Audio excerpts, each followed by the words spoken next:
You're listening to a CanadianMovieCrew.com production. Rookie of the Year is the story of a 12-year-old boy who gains the power of the fastball and becomes a pitcher for the Chicago Cubs. Or is it? Baseball season's underway. Well, you better get ready for a brand new day. Hey, Chicago, what do you say? The Cubs are gonna win today. They're singing, go Cubs, go! Go Cubs, go! Hey, Chicago, what do you say? The Cubs are gonna win today. Welcome back to the Or Is It Movie podcast, where we try to find the real story behind the story. I'm Sean Taylor. I'm Pat. And I'm Mark. And today we're taking a look at 1993's Rookie of the Year, starring Gary Busey, Daniel Stern, and Thomas Ian Nichols. Thomas Ian Nichols. Yes. Whole bunch of bad fucking movies in his repertoire, I can tell you that right now. Who is Thomas Ian Nichols? He was the kid. Oh, okay. But he's more famous for having been one of the foursome in the American Pie movies. Yeah, he was the one that learned how to lick pussy in American Pie. He's Kevin? Yes. No way! Yes. That's hilarious. You didn't know that? No, I did not know that. Let me pull him up for you. He was also in A Kid in King Arthur's Court Yeah, I've seen that. with Kate Winslet. Oh, yeah. And a very, very young Daniel Craig in that movie, too. Ha ha ha ha. He's Oh, over that's the so background. funny. I'd also like to welcome to the podcast Gary Busey Oh, yes. and the first movie with an actual character named Chet. Yes. Yes. Chet lives. Normally we make fun of Chet, but we're not gonna have an opportunity here because Oh, the we actual are. guy is named Well, Chet. I don't know. Being that it's Gary Busey that plays a guy named Chet, does that not right there give us the I don't know. I opportunity? thought Gary Busey played a good role in this one, actually. Actually, he did. I really liked him in this. I will have one comment about him later, but go. This was during a time in the early to mid '90s of the kids' sports movies. This was when that was sort of really popular. You had like The Sandlot. Oh, I love The Sandlot. Little Giants. You had the Mighty Ducks. Yeah, the Mighty Ducks 2, Mighty Ducks 3, Mighty Ducks 4. That's true. Mighty Ducks was the year before, so I think that the popularity of that really had was the start of the giant rush. Because 1993 was The Sandlot. This was the same year. Yeah. Mm-hmm. Yeah. So Little Giants was 94. I mean, it was just kept going and going. Huh. That's so funny. I had no idea he was Kevin from American Pie. Yeah. And he did a lot of these. He did A Kid in Aladdin's Palace. Eh? Wait, there's the Kids, the TV show. I was going to say, are you saying there's a kid series? I don't know. He was on Dr. Quinn, apparently. Remember that show? Oh, Dr. Quinn. Wait, do you mean Dr. Quinn Medicine Woman? Yeah. As opposed to what, Dr. Quinn Psychologist? Like, oh, I looked her up. If it is who I think it is, her last role was in 2007 as a prostitute.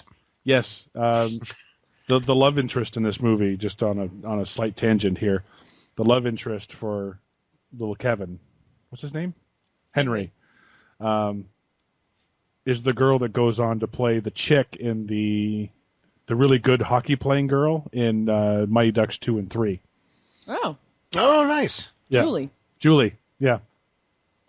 And then she's in Men in Black 2, but nobody ever saw that movie, so. Well, nobody will admit to seeing that movie. I'll admit to it. I don't remember it, but I'll admit to it. Yeah. So, Tex, take us through Rookie of the Year. All right, so our story begins with nearly 3 fucking full minutes of credits showing us all the glorious and stunning shots of a group of people going to a baseball game. I'm on the edge of my seat right now. John Candy shows up to be the sports announcer for the Cubs, but unfortunately we don't get to see much of him since it's time to introduce Henry, a boy in the throes of puberty who's going to practice. He gets put in right field and shows just how much of an idiot he is. Back at home, we get some exposition about how his dad was a pitcher and Henry hates his mother's boyfriend, Jack. At school the next day, it's established Henry likes Becky, and because he's a little boy, makes a fool out of himself for her. In an attempt to catch a baseball, he falls awkwardly and breaks his arm. 4 months later, when he has the cast removed, he discovers the tendons have healed oddly, giving him unusual strength in his arm. At a Cubs game, the boys catch a ball that was sent into the stands, and Henry throws it back, managing to throw from the stands into the unsuspecting glove of the catcher, who luckily was on default catch mode. This causes quite a stir, and everyone wants to find out who the kid that threw the ball is. Henry shows his mother what he can do, and Jack, being the money-grubbing jackass he is, contacts the Cubs to get him a tryout. Next, we get a scene where Henry shows off his skills and subsequently gets signed. Henry gets a warm welcome from the other players, and it's time for his debut on the team, which isn't exactly stellar. Chet gets recruited to be Henry's pitching coach, and of course the two form an unlikely bond while the other players start to act like father figures. Then comes a montage of Henry being signed to a whole bunch of sponsorship deals, throwing strikeouts, and running from the press. Later at a club Henry has no business being in, Chet begins romancing Mary, and Jack's not happy about it. Meanwhile, Henry's friends are getting irritated that he's not around as much as he used to be. Jack gets Mary to sign Henry's contract to sign him over to the Yankees, and when she finds out about it, knocks Jack on his ass. Henry spends some time being a kid like he's supposed to and informs the Cubs owners he's not going to play after this season. Chet gets starting pitcher on the divisional game, or whatever, and throws consistent strikeouts until something happens to his shoulder. He convinces the coach to give him one more throw and pulls his shoulder or something and tells the coach he's done. Henry throws a succession of strikeouts, but in the last inning slips and falls on a ball the same way he broke his arm the first time, and somehow that causes his oddly healed tendons to properly heal themselves? Not sure. Not sure, but either way, he loses his fastball. But it's okay, because apparently he has a plan that constitutes him faking out one player and then throwing a whole bunch of balls, systematically faking out the players and calling them out, or whatever the term is, until he discovers it's his mother that was the pitcher and floats a pitch to Big Boy, making him strike out, and they win the game. Cut to a baseball game with kids his age where he catches the ball finally. He yells delightedly at the camera, shoves his fist in the air like he's calling on the power of Hercules, displaying his World Series ring, and roll credits. And you know it's a work of fiction when the Chicago Cubs in the early 90s win the World Series. Yeah, no kidding. Well, Now, actually, I kind of enjoyed this movie. I thought it was a cute little kid's movie. There are some problems with it, but honestly, I did enjoy it. Yeah, this is kind of the ones where it's kind of like a guilty pleasure, because while it is a little ridiculous, I was the same way. I remember watching this movie when it first came out, and I rather enjoyed it. There was two movies that I really liked back then. One was this one, Rookie of the Year. The other one was a movie about a kid who inherits the Minnesota Twins called Little Big League. Oh, I've heard about that. Yeah. Oh. It's a little... You have to really be a baseball fan to really appreciate that movie, and I was, because that was back when the Blue Jays went back-to-back in 92 and 93 winning the World Series, so baseball fever was sweeping the nation. But, yeah, no, I actually really do like this one, too. Mark, you seen this one before? Yeah, I'd seen it a while back. Gosh, probably in the 90s. I mean, not like in the theater. I'm not a big baseball fan to begin with, but I'm sure it was a rental at one point or another. Just again, one of light Sunday fare. Probably maybe it came on TV or something like that. So yeah, I'd seen it before. But did you recognize the mom in this one? Totally did, yeah. As soon as she came on screen, I was like, oh, gotta talk to me and Mark about that one. Yeah. Trudy from PD. She's a desk sergeant in Chicago PD. Oh, okay. Yeah. It was quite a little moment of delight for both Mark and I. I'd never seen her before, and I haven't seen her since. I got to tell you, quite the looker back in '93. Yeah, she was really pretty. Yeah. Very, absolutely. Think so? Yeah. Well, let's just say you don't watch Chicago PD now, right? Oh, okay. Do you? No. Okay, you would know what we meant. Yeah. That's Chicago Fire, too. Well, they have the show's the crossover. crossovers, yeah. Okay. But no, to see her at that age and then to see her now, it's like, whoa, okay. Yeah. I almost didn't recognize her, but yeah. But quite the looker, yep. Yeah, she was good in this, though. Yeah, she was. I really liked her in this. Yeah, actually, she did really well in this movie. Actually, I thought she was very strong. Well, that's the thing is that the character that we're used to seeing her play is a very strong, very tough, almost comedically so. Actually, I think she's a bit of the comedy relief on how tough she is on the show as Sergeant. Yeah, so she plays that very well, and then just to see her here in the lighter kind of more maternal. Yeah, she's like a no-nonsense bitch on Chicago PD. Like, do not fuck with her. Yeah, everyone's scared of her. But I didn't realize just how tall she was though, until I saw this. Like, she's behind the desk, so you figure it's a raised platform, right? So of course she's looking over everybody, but she's naturally just a tall woman. I didn't realize that until seeing this. Yeah. Yeah. Now, as much as I did like this movie, there were a few things that caught my eye. Oh, yeah. Caught my attention. Like in the very beginning, they're running down the street carrying or pushing this the baby carriage full of boat parts, I guess. Because they're building a boat. And they run into Henry's mom. Yep. She says hello to George, one of his friends, very calmly, like you normally would. And then she has like a kind of faint smile and says, "Hi, Clark." I went, ooh. Yeah. Ew. Like, looking at it now through an adult's eyes, it's like, that's a little more friendly than it needs to be. I totally didn't notice. Did you not notice that? Well, I was also writing the synopsis. Well, very true, but... I hadn't picked up on that, but I'm guessing... Go back and watch that. It's kind of weird.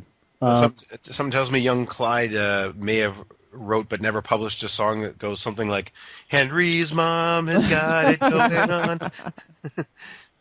Well, let's just thank God for that. I would like to personally thank this movie for, on behalf of stepdads all over the world, for making them look like dicks. Well, he's not a stepdad. No, but I'm just saying, I have a stepmom, and my stepmom was awesome, but apparently stepdads are dicks. Yeah, apparently. Or, potential stepdads, right? I know they weren't married, but...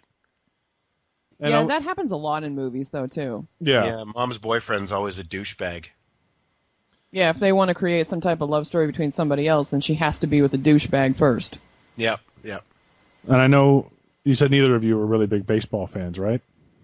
No. Not in the fucking least. Okay. I don't even get baseball. So I'll get this out of the way then. When when he's in the outfield in the beginning, and he throws the ball over the fence, his team should not be mad at him because he actually probably helped them out. Because he spends a long time trying to find the ball rather than just throw his hat off. Yeah. So the runner or the batter could have gotten around at least the third in that amount of time. Yeah. Right? But when he throws the ball over the fence, that's immediately a ground rule double. Huh? Ground rule double means everyone advances 2 bases. And the batter goes to second base. So he probably saved a run or two. Oh, wow. He probably helped the team. Oh. Huh. I did not know that. Yeah. Me either. Kind of surprised that's not used more. It's frowned upon. Fuck it, I'm throwing it. Yeah. It's called cheating. Don't catch that. So you don't catch that pop fly by what do they call it? The Green Mile or whatever? The Green Monster? Green Monster? Yeah. God, sorry. Green Mile. Told you I don't watch baseball. Yes, they play baseball in the shitty Tom Hanks movie. Yeah. Shouldn't say shitty. It's actually a pretty good movie. It's Michael Clark Duncan. Come on. Yeah. So, yeah, but they don't catch that big pop fly by the Green Monster. They just toss it over the shoulder. Oh, well, ground rule double. Just curious, Mark, where is the Green Monster?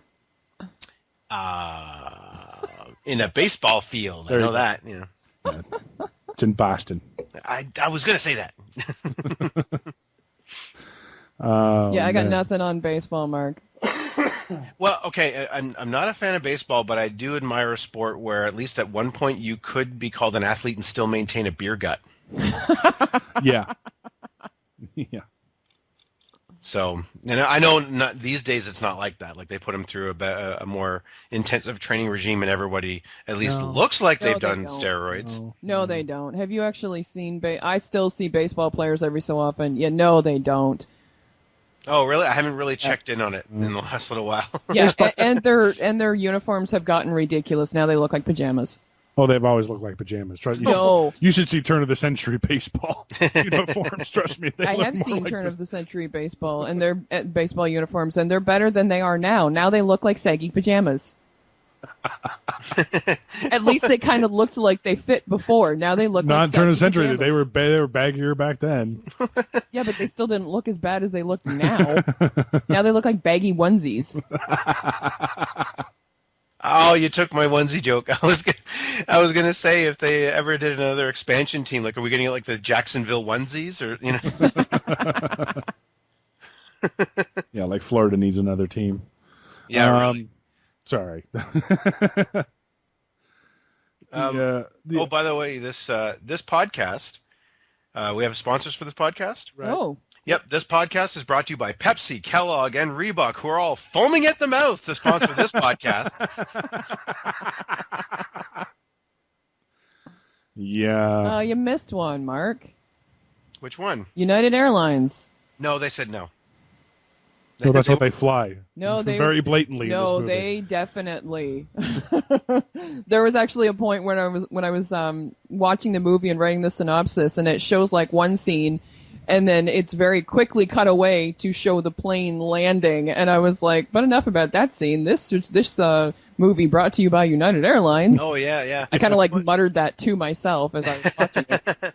Well, no, but in his rant that he goes on, he mentions Pepsi, Kellogg, and Reebok. Yeah. Yeah. And by the way, when I asked United Airlines, they said no, they're not going to sponsor this podcast. Not today, anyway. So. Oh, okay. Well, maybe in the future then. I've got a meeting next week. Okay, good. Yeah. I would also like to thank this movie for putting a little kid, little penis joke in a family picture. Oh yeah, I know, right?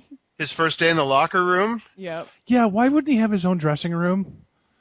Why would he have his own dressing room? Because he's a kid? Yeah, that's kind of weird. I don't know. I guess. I know it's the early 90s and it was a different time, but... Still kind of weird. Still, yeah. I would have given him his own dressing room. Yeah, I suppose. And there's no way that those baseball players would not be pissed. I loved their reaction when he first walks in. Like, they all look shocked that he's there. It's like, what, no one told them? Yeah. No one saw the told press them. conference? Yeah, exactly. No one told them. They didn't see any of the extensive news coverage. No one I had love the any media in this idea. movie. I love the media because they're so much better than today's media. They're actually doubtful. Like they're actually like, yeah, but can he pitch? Yeah, but come on, can he? How do we know this isn't a publicity stunt? And then he's like, I'll prove it right now. He's like, no, you have to come to the game. So it is a publicity stunt, is what you're saying then? Yeah. Yeah, really. Saying okay. Yeah. And but you're right. They were just trying to do some real journalism. Yeah, like they asked him to prove it. They didn't just report it like today's news does. Yeah. Well, in today's news, it would have It's went the out. Twizzler challenge. In today's news, it would have went out on Twitter, trended, and dropped before the game even happened. Yeah. Like, And then 5 days later, Fox News picked up on it. yeah. Sorry. Hashtag busted arm. Like that's. Yeah. Oh, he would have so many nicknames too. Yeah. You wouldn't need the coach to give him bad nicknames or mispronunciations of his last name. Oh yeah. Twitter would have done that for him. Talk about not following the rule of 3. Actually, for him, it was like Actually, the rule you know of every 3 minutes. I enjoyed that. Every time he said the name wrong, I laughed. Oh, okay. I gotta say, I gotta chuckle a little. Rowan Baffner. Yeah, and then at the end when he actually calls him by his real name, and he's like, "What did he just call me?" What did he call me? I forgot what his real name was. I could never remember because Buddy kept getting it wrong. And I love it. I love it how the coach then Henry starts getting people out after he loses his power. Yeah. And then the coach gets mad at him again and fucks up his name again. Yeah. I love that. Love that. Go ahead. Well, I was going to say, you know what? One thing I didn't like about this movie, I swear that half of it is just getting ready to go to the game montages. Yeah. Like, seriously, within the first, I think, half an hour, we get one at the beginning during the opening credits. Thanks for pointing that out, Tex. And then after he gets, drafted, then it's another, let's get ready to go to the game, and we're unfurling stuff and unpacking stuff, and we're going to the big game. Oh, you mean at the ballpark? At the ballpark, yeah. Yeah, yeah. Yeah, it's all just unpacking stuff. Like, you know what? I just moved. I don't need that in another movie. Twice. I like when Mary is going to go in the locker room with him, and he's like, "Mom, none of the rest of the Cubs players are going to have their moms there." You know what? As a Oh. Following that ridiculous Wizard of Oz ripoff. Yeah, What was Oh. that was weird. I know when he did that, I was expecting him to be like, "Oh," like that guy does in Wizard of Oz. Yes. He's actually credited as the Wizard of Wrigley. Because it's Wrigley Field. Oh my The Chicago Cubs God. play it, so he's the Wizard of Wrigley. And no, it's not the guy from the Wizard of Oz. Well, I know that. But I was like, yeah, that's so odd. Like your key demographic for this movie are kids. Well, I mean, Wizard of Oz is supposed to be a kid's movie. Yeah, but do you right? think kids are going to recognize that, though? Think kids are going to get that joke? Get that reference? Possibly? Well, you know what? I don't think so. It would have been better if they had actually learned something from him, and if maybe they had followed that parallel through. Like if someone got a heart, someone got courage. You know what I mean? Like if they had actually. Well, no, I'm kind of being quasi-serious here. Like yeah, it was a comedy and stuff like that, but they really, if they wanted to use that outline, why not use it? Well, I guess, but I mean, You know what I mean? this is a movie where the kid pitches for the Cubs. You don't need it to be a Wizard of Oz ripoff. Well, yeah, it's that's already true too. it's already magic. It's already magical to begin with. But I'm just saying. Well, They're okay. going to go so far as to call a character the Wizard of Wrigley Field, and to use the imagery. I was like, well, maybe why not keep using that, right? Have everyone have a little story arc like they do in Wizard of Oz. Yeah, I guess. Now, the one thing I will say is I do love the acting, the over-the-top acting in this movie, especially Fish. Who's Fish? The evil guy that works for the Cubs. Oh, okay. And Oh, his the assistant, owner's nephew. and his the owner's nephew and his Crispin Glover assistant. Yeah. Come on, you gotta tell me that wasn't offered to Crispin Glover right off the bat. Come on, Yeah, no kidding. he looked exactly like the fucker. Come on. Yeah. Oh man. I Yeah. loved the Cubs owner. I thought he was hilarious. Oh, the old guy. Yeah. Yeah, and I've seen, there's only one other movie I can think of that I've seen him in, and I fucking love him as this character. So when I saw him, I was just so completely delighted, because I don't know if you guys, I don't think you guys have seen this. Mark, you might have, Oscar with Sylvester I've Stallone. seen Oscar. Yeah. Okay. Oh gosh, a long time ago. He's the stuttering guy. Oh jeez. Is he really? Yeah. Huh. That's the actor. I think Eddie Bracken, right? The older guy. Yeah. maybe. Bob Yeah. Bob Carson. Yeah, Or what's his name Or do I have the wrong actor? in Oscar? 5-Spot Charlie. There you go. Yeah. Wow, he's been in a lot of movies. I mean, he started his career in 1939, so Yeah, born in 1915. wow, he was old enough to be in a movie where his name is Dizzy. But I got a question for Mark. Okay. And this is probably comes from childhood because I know all men have it, but how hot is it to watch a woman drink milk through a straw? Okay, I got to. So hot. Oh, I got- ladies, oh, if you man. want to grab your man, drink your milk through a straw. I tell you. I need. Can we pause? I need a few here. Sorry, Mark, I couldn't help but continue that. You guys are making me uncomfortable. Oh, it's so hot. Drink that milk through a straw, bitch. Yeah, you love it. It's like, oh my god, I've never seen anyone drink milk through a straw. I'm like, really? Drinking milk through a straw? Really? Maybe pouring it all over her face, maybe I get it, but not drinking it through a straw. What the? I love how his one friend's kind of like a little player. Which one? The short one or the fat one? I wouldn't necessarily call him fat, a chunky maybe. Chunkier one. The blonde. I thought Yeah. he was fucking adorable. He was absolutely adorable. I thought it was very awkward for the. Ask her if she wants to go for a ride, and she can clearly hear him. Yeah. Yeah. Well, that's not the one I'm talking about. I'm talking about the one that was actually kind of smooth. The one with like the long brown hair is not the one I'm talking Yeah, about. no, I'm I talking know. about the one with the short blonde hair. Yeah. He was actually kind of smooth. Like he was like, looking at Becky's friend there and being like, "So, it's going." She calls him Roger. I know. She called you Roger. I don't care. That's all right. I'll be Roger. Fuck it. Yeah. I loved that kid. He was hilarious. All the confidence in the world. You got to give it up for him. I got 3 pubic hairs. She can call me whatever the hell she wants. All right. All they were missing, though, especially in 1993, was that, oh, yeah, bow, bow. Bow. So, you're a bad player, by the way, when your own manager boos you. I couldn't believe, like, I know that that's what these sports movies have to start with, is the down on their luck team, but you can't have your own management, like giving you some trash talk, you know what I mean? I love how these boys are such huge Cub fans that they show up late to the game. Yeah. Yeah, that's a good Notice point. that? No. And it's not like they had go to the trouble game getting... where after he breaks his arm and he gets his cast off. Yeah. The game is already in play by the time they get there. And it's not like it was hard to get seats. No, it's a Cubs game. Really? Because I thought they were like there so early that they No. were actually like at the field watching everything going on, and then it just did like a time skip, and then No. it showed them at the game. No, they're late to the game. Huh. That's why they're running. It's like, we're going to be late. Well, maybe it's because Mom only gave them the tickets like Maybe, that yeah. day. Maybe the doctor's appointment ran late or something, yeah. Yeah. Yeah. Maybe that's true. It was just getting his Because they're cast cut off. clearly like ridiculously excited about it, so maybe that's it. It's like she just gave them the tickets because it looks like she gave them the tickets and then they just booked it. So Yeah. it's a possibility, That was, probably just the same day he got out. hmm I must say that they do a little bit of like all the majesty and grandeur of Wrigley Field, and Which there isn't any.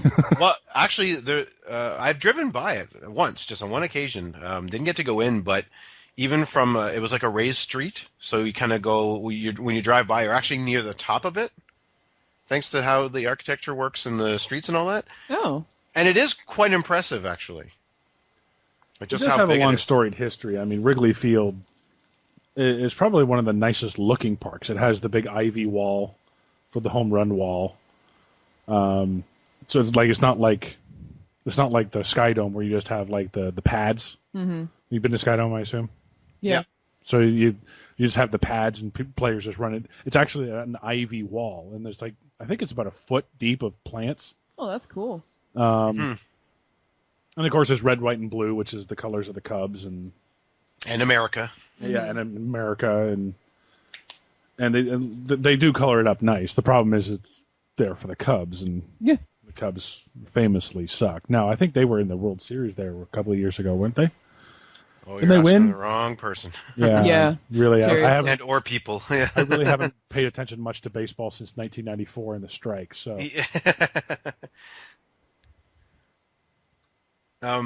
So let me jump here to a little bit. Like after, so the kid gets drafted, right?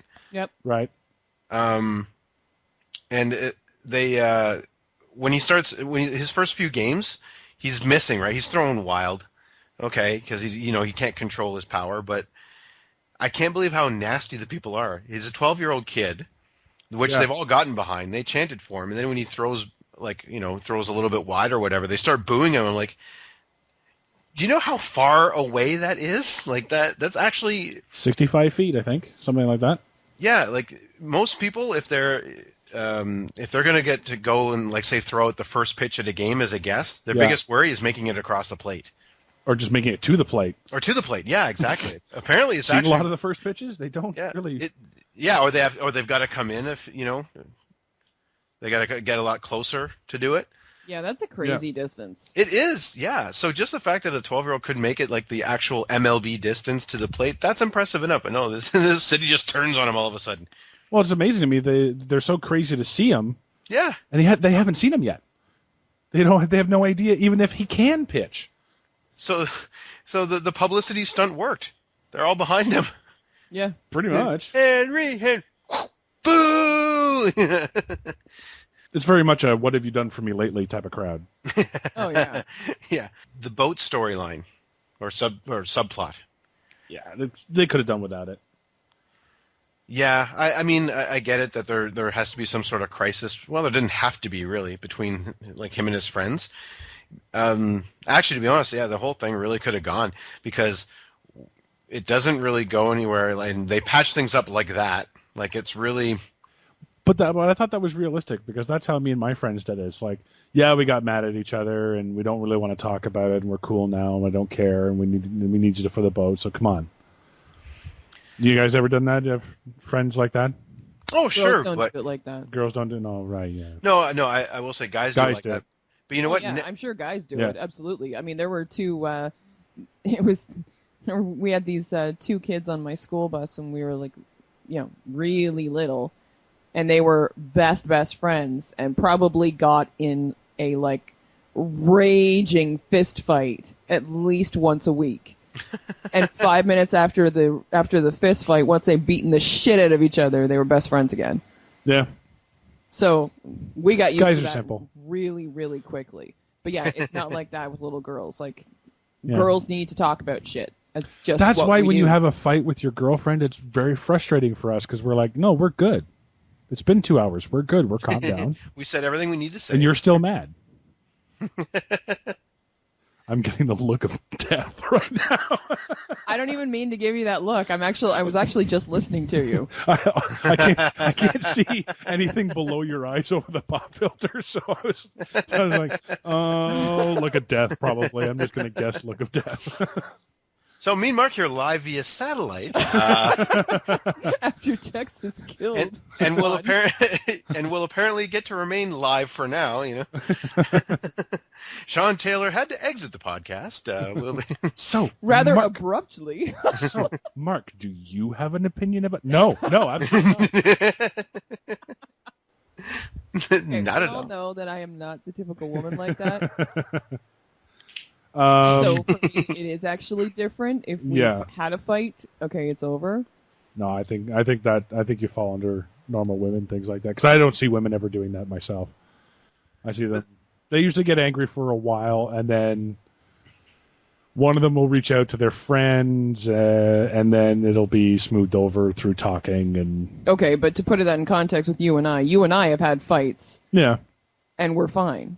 yeah. We don't need to talk about it later or anything. So No, I just proved you wrong, well, and I win. I'm Moving not on. going to open up the worms. So Yeah, go ahead. Let's do that. So with respect to this movie, though, like that whole subplot really didn't need to be there. I think it just seemed like time filler. It was, yeah. Yeah, I'm calling this movie time filler of the year.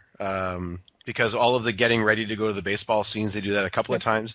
The boat thing, because it smooths over so quickly, like yeah, you know what, boys do that, but at the same time, it's none of my friends when I was 12 were whisked away to go play major league sports. Yeah, I got to figure if my friend was whisked away to pitch for the Cubs, I'd be kind of stoked. Yeah, I'd kind of forgive want to him. go to every game. You know what I can mean? see also like where the jealousy would come into that though too, right? Because Well- not necessarily jealous of Henry per se, maybe a little bit of jealous of Henry, but at the same time like jealous of the Cubs for stealing your friend away, Yeah, but and now your friend has these other he responsibilities. got the powers that by he such a didn't have. weird coincidence, though. Okay, well, granted, You know what I mean? yeah, but still. Yeah, but, I mean, when it comes to the whole, like, friendship thing and whatever, like, yeah, maybe they would be upset because Henry suddenly has so many more responsibilities than they do, and he doesn't have as much time for them as he has before. So, yeah, I can see them, holding that against him, whatever. I disagree that the boat thing was a wasted subplot because I think it was a very important thing to show him still being a kid. In the end, yeah, when he decides to retire and Yeah, not play a second season, yeah, for that part, I agree. yeah. Well, with the direction they were heading, though, what if they had, instead of the boat thing, what if it was that his minor league team lost because he wasn't there? So they tied in with baseball, and Yeah, because that's he's in Baltimore playing for the Cubs, meanwhile his buddies are losing, and then so he makes the decision to go be a kid again and go play minor league ball. Yeah, but that's already been established at the start of the movie that he wasn't even sure he was going to be playing in his minor league game. right? That's a good point. Can we talk about the little coach guy, not the one who pronounces his name incorrectly, but The the Little League crazy coach? one? Oh, do you mean Daniel Stern? Daniel Stern? Daniel Stern? Yeah, from Home Alone. Okay. How about from? His name was all over this movie. Yeah. I don't know Yes. if you guys noticed that. Yes. He was like in like 4 different parts of the credits. I think he directed this movie. He directed it. He, I'm pretty Produced sure it? wrote the screenplay for it. He produced it, something like that. Like it was Daniel Stern, Daniel Stern, Daniel Stern. Yep, it's a And Daniel Stern production. my God, I wanted him to die. He was so Yeah. goddamn annoying. I liked him in Home Alone. I thought he was funny in Home Alone. In this, every time he got like locked in the locked Something. yeah, locked between those doors, locked in his little cage thing, I was like, yes, keep him out of the shots. I could not fucking stand him. Yeah, he was a waste of time. He totally was a waste of time. I know he teaches. he was supposed to be comedy relief, but he wasn't to me. There was enough comedy anyway. Yeah. Like not including him. No, I know. Like so he gets caught. Although the odd bellman I did like. Your door seems to be malfunctioning. I'll send up a tech guy immediately. Yeah, he was funny. I'm like, okay, okay. Yeah, I liked him. But it was such a one-off anyway. But Daniel Stern just every fucking time he spoke, man, I was like, shut the fuck up. Although I did like the one part and when they're at the club, which Henry had no business being in. And yeah, how did he get in there? And then when he walked up to like the 2 ladies, Yeah. and he was like, "Excuse me," Excuse me, ladies. and it's like, "No, excuse me," and then they like realize that they're standing, and then they move out of the way, and you see that they're standing in front of a pinball machine. I'm like, "Oh, ha ha ha, okay, that's kind of funny." Yeah, Yeah, that was about the only one, and he was reserved in that scene. Yes. He wasn't like, here's what you do. You conserve your food on the road and conserve your energy on the field and blah, blah, blah. And I wrapped my vomit bag and blah, blah, blah, and this and that. Free food and shut up. Yeah, exactly. I mean, he was harmless in this movie, realistic. Although I did think that leaving Henry with him was kind of child abuse. Yeah.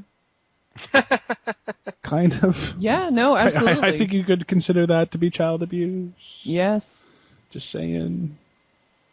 Oh yeah, as soon as they're left alone, he ends up in a club. Yeah. Yeah. Seriously, what was he doing? What was he doing in that club? And then he just leaves him alone in the hotel room. He's like, "Well, good night. Well, you know, what I mean, I'll wake you up in the morning sometime." That's the 90s, though. Kids were allowed to be on their own. He was 13, 12. I was Something staying like that. home alone when I was 10, so. Oh, we are 3 years out from Home Alone at this point. Yeah, well. And John Candy did a great job in this movie, too. Oh, yeah. Oh gosh, I got so happy when I saw him come on screen.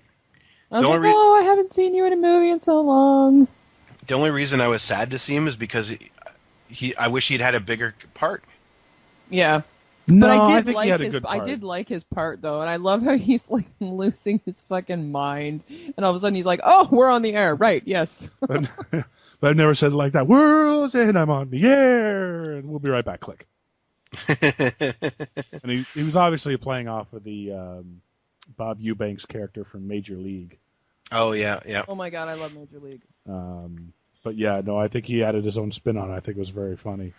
No, like I said, don't get me wrong. I love John Candy, and I just wanted more. That's all. Yeah. I wanted a bigger part for him. I wanted him to be involved with the team somehow, so that way we would get like more of him, like if he was the pitching coach or something like that. Yeah, But or then if he again, like managed to get like an interview with Henry or something. Oh yeah, even that would have been great. If they had him on a little talk show kind of thing. Yeah, that would have been awesome. We got to go into the big magic bean of this movie, and that was how he gets his powers. He slips on a baseball, lands Love on how his you call it elbow. powers. Power. He slips on a baseball, lands on his elbow, and the science. Okay, it's believable movie science. Like his tendons healed tightly, and that's why he's able to throw so fast. Gotta think though that would go away after a couple of days. Like it would work itself out. Yeah. Yeah. You know what I mean? Yeah. Like Yeah. tendons would loosen after a while. But whatever, it's a magic bean. I like the stretchy noise that gets made with his arm. Yeah, did the doctor not hear that when he raised his arm up? Yeah. Right before Funky Butt Loving? Yeah. Which was the big takeaway in this movie back in the day. I mean, every kid was going Funky Butt Loving. Yeah. But what gets me is, of course, he hits him in the nose, and he starts to get a nosebleed. And after they leave, he calls for a nurse for a nosebleed. For triage. Like, you're a doctor and you can't solve your own nosebleed? I know, right? Really? That's what I Like- was thinking too. I'm like, why are you calling for a nurse? You're a fucking doctor. Yeah. Get some gauze. There you go. Like, Done. pretty sure you have Or, some like- Kleenex in your pocket. Or, pinch the bridge of your nose or whatever. I've Yeah. never had a nosebleed, so I don't know how to stop them, but I'm pretty sure you just You like just lean lift your head back and pinch your nose. Yeah. That's what I thought you were. That's what I thought you were supposed to do. Yeah. Till it clots. Yeah. That's a good point. That was just so weird. It was like, really, you're calling for a thing? And by the way, he's been on this team. We don't really know any passage of time, right, in this movie. Right. Yeah, we don't know how far we are in the season when he gets onto the team. We know he plays all the way to the end of whatever season they're in. Right.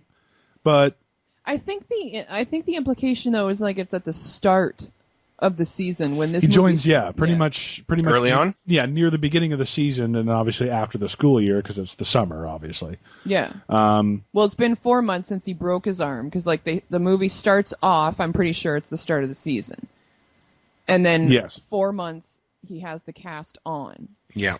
Well, yeah, but he said it healed rather quickly. So it could be, I would assume 3 months, maybe July when he gets the Maybe. cast off. But it doesn't matter but he goes to practice, right?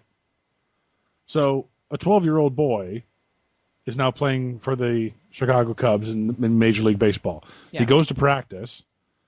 He's getting some pitching practice, which obviously is good because he's a pitcher. But you know that you're a National League team. And eventually he will have to bat. Uh-huh. Why has he never practiced? Oh, that's a good Why point. why has no strategy been employed by the Cubs? I couldn't think of any reason why they would put him in the first place. But he has to Yeah. bat. Why? Because if he doesn't bat, he gets taken out. If he gets taken out, he doesn't pitch in the next inning. Once you're out, you're out. You have to bat. Yes. Oh, I didn't know that. Yeah, and that was the designated hitter rule in the American League where the Toronto Blue Jays play. The designated hitter is the ninth player that bats instead of the pitcher. So in the American League, the pitcher's job is just to pitch. Whereas in the National League, there is no DH, so the pitcher has to run as well, run and bat. Oh. Usually they're done for sacrifice bunts or, they're not expected to do much batting because they're pitchers. Right. You don't want them to hyperextend their arm or whatever. So Or get hit. Or get hit, exactly. And it's usually an easy out. Usually pitchers have a very high strikeout counter. The only pitcher of any note that had any real batting success was Babe Ruth. Because he was actually a pitcher. Oh, I didn't know that. Yeah. Wow, you know a lot about baseball. I told you I was really into baseball in 91 to 93. These are the salad days for you when this movie came out. Oh yeah, that's why I loved Little Big League, because a lot of that is baseball strategy. Because you got to see the movie, but the kid basically is a huge baseball fan, knows a lot about baseball strategy and how to manage. So when he inherits the team from his grandfather, he names himself the manager of the team. Oh. It's actually a pretty good movie. It's a lot more serious than this one, but yeah. Well, anyway, yeah. So why did they Regardless. practice with him? Yeah, why didn't you practice with him? It's almost like it's played off almost like a weird prank. Yeah. Or trial by fire kind of thing. It's like, Well, it's a Yeah, and comedy you never scene, really. see him bat again. He bats once and that's it. that's Yeah. true. He does end up going through to the playoffs, right, for their division. Now, he is a relief pitcher. Like, he's not a starter. So you can bring a relief pitcher in to the point where... So you're getting so the pitcher is usually at the bottom of the batting order, number 9. So if you bring him in just as your number one guy is coming up to bat, that's usually a couple innings before the pitcher has to bat. So you can okay. get 2 innings out of him, save the game or whatever, Gotcha. and you're good to go. No, he goes out on the boat and they pick up the girls, and he and Becky have that kind of look. Or do they kiss in the movie? No. But they look at each other, Yeah. right? So then he comes in. He sits down, and he goes, "Mom, we need to have a talk." It essentially is, "Mom, I need to know how to fuck Yeah. now, damn it, now." I like the idea of Mom, I've discovered girls, so fuck Major League Baseball. Yeah. Maybe that's why he's not going to come back for a second season. He's in love. No, Mind you, road pussy. he doesn't know about that yet. He doesn't know about home pussy yet. Don't get him on the road pussy. Oh my god. Right, you got to train him on the home pussy. He's gotta then you get the the home road pussy. Right. Right. I'm Yes. so sorry, Tex. I was actually there was actually one point when I was while I was watching the movie, and they were talking about going on the road and whatever, and I was like, man, if this kid was just a little bit older, Yeah. then it would be all about him losing his virginity on the Yep. road. Oh, if he was a little bit older, this would be a 1980s boob comedy, Yeah. Yep. and that would have been a strip club they were at. Yeah, absolutely. Or he just would have met all the baseball bunnies or whatever the fuck they're called. Actually, I'm kind of surprised they didn't have something where it was like one of the baseball players has a daughter. I'm glad they didn't do that. Yeah, I'm really glad actually. they didn't do that. That would have been weird. Yeah. Like Chet has a daughter. Not Chet. No, not Chet. Because The manager has a daughter. Like Or she keeps getting his name wrong too. yeah. Hey, did you recognize number 25 for the Cubs? No. Oh, ever watch Scrubs? No. Tex? Nope. Damn. That would be why we didn't recognize him. There we go. I did have a question though. Yes. Big Boy on Yes. the Mets. Tito. Yeah, the Mets. Good job. Okay. Points for you. Thank you.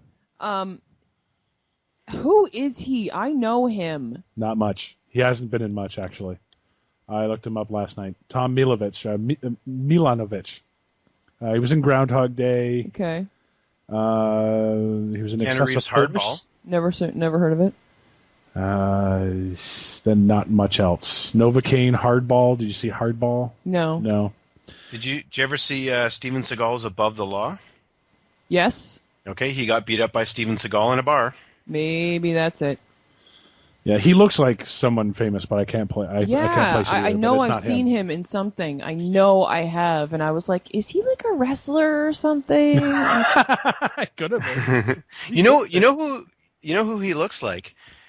He looks like a guy who is in or is it favorite Jean-Claude Van Damme, one of his movies, Bloodsport. Yeah, it's been a really long time since I saw Bloodsport, so Okay. Was he in Bloodsport? No, but there's a guy in there who looks a lot like him. So no, I'm gonna have to check out his IMDb page because I know for a fact I have seen him in something, and it's not a huge part. Has he been in a police academy? No, that's not it. No, it's not the police academy. He did play a state trooper in Groundhog Day. I actually like Hito in this movie. I thought he did really well. I mean, obviously he's an over-the-top villain, Yeah. Sure. but I really liked him in this movie. So big dude. Yeah, very big dude. Yeah. and the other catchphrase they tried to get over was "Pitcher's got a big butt." Oh. Yeah. Oh, clearly. It's like, okay, it's the first time you've ever run the bases. Maybe not piss off the pitcher. I thought it was actually kind of funny. Really? Yeah, I did. That's part of the. I was like, okay, come on, kid. Like even when I was a kid, I was like, I would totally not do that. Well, he's clearly just having fun. Well, yeah, obviously. But I'm like, you realize he could whip around and throw that ball, knock your head straight off. You realize that, right? Oh, yeah. If he wanted to. Yeah. Yeah, that's what I was thinking. And you gotta love the semi-racism of the guy, the baseball player from Puerto Rico, having a very strong Spanish accent. Yeah. Yeah, and the fact that he's like Andale, telling him andale. to run. Oh. One of the things that I I've been to a few baseball games, and the live experience for any sport is for me at least is better than television. But man, oh man, a sport where a guy can just saunter out on the field in the middle of the game and no one says anything. That always bothered me. Like, you ever seen Gary Busey? He just walks out in the field to talk to the kid. Yeah. Like you know what I mean? Everyone's like, "Well, this is normal." It is. I know that's what bothers me though. It's like we don't need anything else slowing down the game. You know what I mean? Like Oh, dude, baseball's a very, very slow game. Jesus Christ. I know, and no disrespect to anyone who does like watching it. I just don't have the patience. But It is a slow game, especially when you consider the guys have enough time to grab themselves, Yeah. fix their underwear, and it really doesn't affect their game. You see hockey players skating down towards center ice, fixing themselves as they go. Yeah. Or anytime, if that ever happens in UFC, it means that he just got kicked there. So Yeah, he's looking to see that they're still, on the outside. yeah, he needs a Yeah. moment, but yeah. Speaking of Gary Busey, by the way, we mentioned that he did a great job in this, but there's a scene on the plane, and the kid's sitting with Daniel Stern, and Stern's just while Daniel Stern is Jim Carreying all over the place. So in 1993, if I'm a kid and I see a mustachioed Gary Busey sitting on a plane saying, "Get over here, kid," I'm creeped out. I'm sorry. Now, was this just after his Big Yeah, Buddy but Holly he didn't movie? do it creepily. That's the point. He didn't mean to do it creepily. It just sounded that way. See, I didn't get that. I actually got that as he was trying to be like a father figure to the kids. I know he was. But I mean, it was that gravelly voice of his, the mustache, the whole thing, the little smirk on his face. "Come here, kid." I was like, "Ah." I don't know. I really liked him in this, actually. Like, I really, really liked him in this. Like, usually, Gary Busey does have, quite a creepy, am I wearing all my clothes vibe. But, I don't know. For this, I didn't get that at all from him. I'm sorry. Say that again? He's got a weird, creepy, am I wearing all my clothes vibe? Yeah. Okay. A weird, creepy, am I wearing all my clothes in your head right now? Kind of vibe.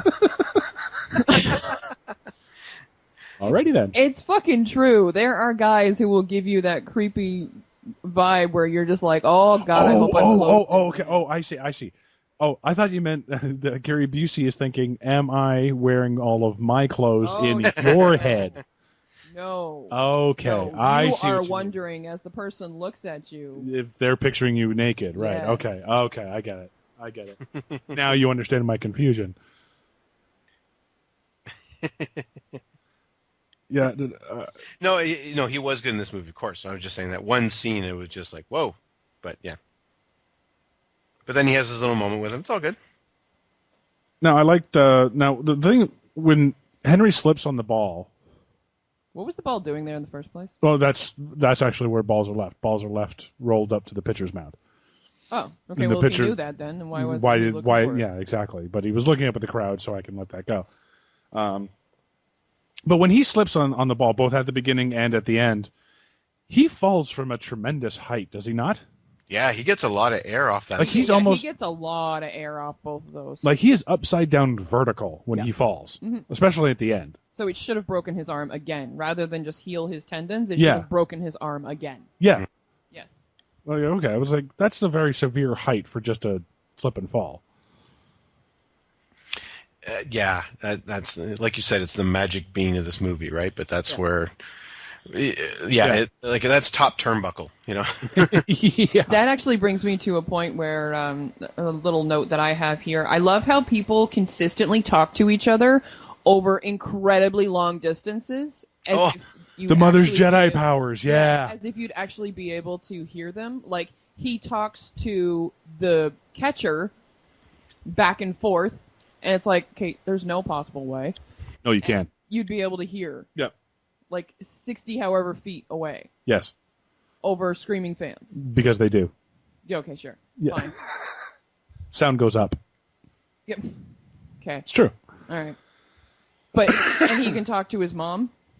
No, his mom, there's no way that, no. He That could was some barely Jedi, hear. but- You can talk to the people in like the bullpen or whatever. No, that was some Jedi powers there. No, Okay. that was with his mom. Yeah, she's like floated. I'm like, nobody else is picking up on this. I was like, the other team's not going. Oh shit! Batter, look at me and touches his nose, touches the rim of the hat, and does the hand slide down the thing, like giving him signals and shit. Yeah, I know what Yeah. you're talking Well, about. I know, but I'm doing the physicality for you. Nobody else can see it. Yeah, grab your crotch, grab your butt, touch your toes, and Fart and spit. yeah. I have the same thing down here too about the magical distance. It must be one of his suite of his powers that he got miraculously, because he can't hear his own bench. They're yelling at him. It's true, They're- actually. they're trying to, and they're closer than like his mom's in the stands, maybe front row, but still farther back than Definitely not front row. There are lots of people in front of her. than the dugout. And again, though, the pitcher's having a full-on conversation with his mom, who's in the stands, and no one's saying anything. Yeah, the Yeah. entire Like, game this is- stops. Yeah, and everyone's just like, well, guess might as well head to the shitter. Like, Yeah. I love how he looks at his arm as if there's a power meter. Tells him all his powers is gone. and she knows it. Oh no! Oh no! My time is up. I'm. What the fuck is it? I'm Justin Timberlake, and I can see my time is up. Yeah. Yeah, and his mom instantly knows that too, eh? Yeah. Oh yeah. Oh, mother's instinct. The way he's staring at his hand must mean that he's been depowered. Yeah. Oh, he must be. Yeah. Depowered. Oh my god, I love how you guys refer to it as powers. And how is it that this kid who loves baseball and plays baseball and never gets to play has never fiddled with his glove enough to find his mother's name under the tape? Good question. I can tell you, because when you're bored, because I played baseball as a kid, and say if your team is at bat but you're not up, and or if you're sitting on the bench while your team is out in the outfield, you're fiddling. Mm-hmm. Oh, I'm sure. And you twist around your glove and move it around, and your hands get sweaty, and any tape in the glove goes away after one game. So how does he not found that by now? I don't know. Aside, how was it fucking obvious that his father, quote unquote, was actually his mother? That played baseball. His father didn't play baseball. His No, mother played baseball. I know what you mean. Should I know what you mean. clarify that. Yeah, I think that's just I know it's the story, it's but just movie convenience. yeah, exactly. Because everybody else watching the movie is already going, that's your mom, dude. Yeah, Like, yeah, the first time she floats a pitch to you, yeah, clearly it was not your father that was the pitcher. yeah. yeah. And how does the hot dog guy not know the owner of the team? I was wondering too. Yeah, I'd buy that. He hangs out. really? Yeah. but wouldn't he be like in like press conferences and stuff? Well, no, the fish guy takes care of everything, right? He's there. You mean to tell me that the owner of the Toronto Maple Leafs is an unknown entity to Maple Leaf fans right now? Yeah. No, but no, I take it more as like the big boss who never comes down from the ivory tower. Come on, man. When a team sucks that bad, everyone looks to the owner to make changes. Oh, now see, but you're talking about the guy who sells hot dogs, right? Yeah, that would be just him taking his work home with him. I would think he would know. I think he would know. I think he would know. Yeah. Yeah, I think he would I know. think he would know too. Especially, That like was if he really lives funny. in Chicago, there is no way that he wouldn't know. So that's just a gag that falls flat. Yeah, $6 for a hot dog? Yeah, how's he not getting him for free? That's what. Yeah, exactly. That's what I'm saying. Yeah, that's what he means. Like if he'd actually realized who he was selling to, he would be like, "Oh my God, sir! Of course, yeah, have him for free." Yeah. Yeah. Yeah, And of course, sticking out your tongue while at bat always improves your swinging Oh my power. God, I totally had that written down too. I love how totally. he did that. Tell you from personal Oh my experience, God, totally works. That was hilarious. Yep, And not totally just works. like not just like once, but like actually like sticks his tongue out and wiggles it around and everything. And I'm just like, oh my God, this is amazing.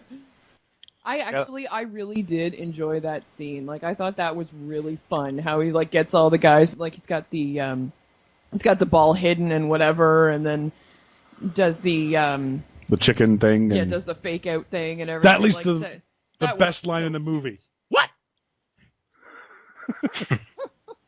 I carried a one. What? Oh, I love that line. I went back and I replayed that like 6 times. What? Love that. Love that line. No, this was actually like one of the few movies that I've really, really enjoyed, and not ironically. Yeah. Because like a lot of the times I've watched shit ass movies, like we choose like 2 of them, and the one is absolute shit, so the second one is like, oh, this is a delight. But this one was actually kind of fun. Yeah. Like Tex said, it was this was actually a decent movie to watch. I mean, it knows what it is, so Yeah, some light fare, yeah. yeah, it's a cute little kids movie. Yep. Kind of that dream come true type movie, Yeah, Yeah. Like when you're that little kid who always wish they could play with their heroes, and he gets to. Very true. Yeah, being a big baseball fan at the time, I was kind of like, oh, I kind of wish this would happen to me. Yeah, and and of course it's every little kid's dream to take that one sports hero and play with him and get his autograph and pimp out your mom to him. yeah, yeah. He's gonna be my next stepdad. Yeah. Clearly, or already is. I gotta admit, I got a little weird at that point when they're in the limo, the 3 of them. He's pouring him drinks. They're turning up the music, and I'm like, yeah. Where'd you learn how to do that? On the road, babe? Babe? Really? You called your mom babe? Babe? Yeah. Ooh. That's weird. I thought it was kind of cute though, how he like turned the music on there, everything, and she's like, "What are you doing?" And he's like, "What? I like this music." It's like, "Aw, he's trying to set up his mom." Yeah, but then what's supposed to happen next? Yeah, really. Like, here, son, go out in the middle of the night for 2 hours. Yeah. Let's drop the kid off at the movies, and we're gonna. Yeah. Yeah. Yeah. You're gonna go see Little Big League. Enjoy it. Wait, it was 1993. You're gonna go see Super Mario Brothers. Enjoy. You're gonna go see Home Alone. Don't get weirded out if one of the criminals looks like our pitching coach. Yeah. Yeah, this is the only film directed by Daniel Stern, and you probably see why. Yeah. You can see how he mugs for the camera in front of it. When Henry's mother is celebrating that Henry's scoring a run after being walked, she hits her head on the lamp. Yep. This was not intentional. I bet she's a tall chick. Yeah, she actually did. She was actually hurt and had to sit down, and the "oh shit" was audibly removed. Oh, oh that's funny. You can actually see it about 57. It says 57:46 is the time code. When Henry is about to take his first at bat against the LA Dodgers, the pitcher in that scene is Tom Stoddard. Stoddard is actually a pitcher for Cubs in real life. Oh, okay. So he came on. Wait, now or then? Then he pitched on the '84 Cubs and won the NL East title. Oh, okay. So that's kind of a neat little. If you're a Cubs fan, then you would have recognized him. Yep. Back in the day, as a nice little shout out. I mean, and that's the thing. I'm sure there's more references in this movie to, like, I'm guessing there's more baseball players in this. Well, there was the 3. The 3 big whiffers were actually during the montage when he's pitching. It's Bobby Bonilla, Pedro Gonzalez, and they're listed in the cast as big whiffers. 3 big whiffers. Barry Bonds, Bobby Bonilla, and Pedro Guerrero. Barry Bonds, the one that eventually would go on and kind of test positive for steroids. So, but they were big home run hitters at the time. So, so as always on this show, we try to find the real story behind the story. Mark, I have 2 of them actually. Or is it a damning demonstration that schoolyard tactics can outplay these so-called professional baseball players? Yeah. Or is this the story of a young boy who gains superpowers and uses them for his own means? Pretty much, yeah. Oh, yes. I'm calling him a pseudo-villain.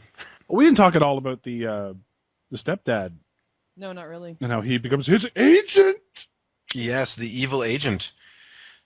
So again, he goes from jackass boyfriend to jackass agent. I own him. He's my client. Yeah. The top acting. Sorry, Tex. I have 3 actually. Oh.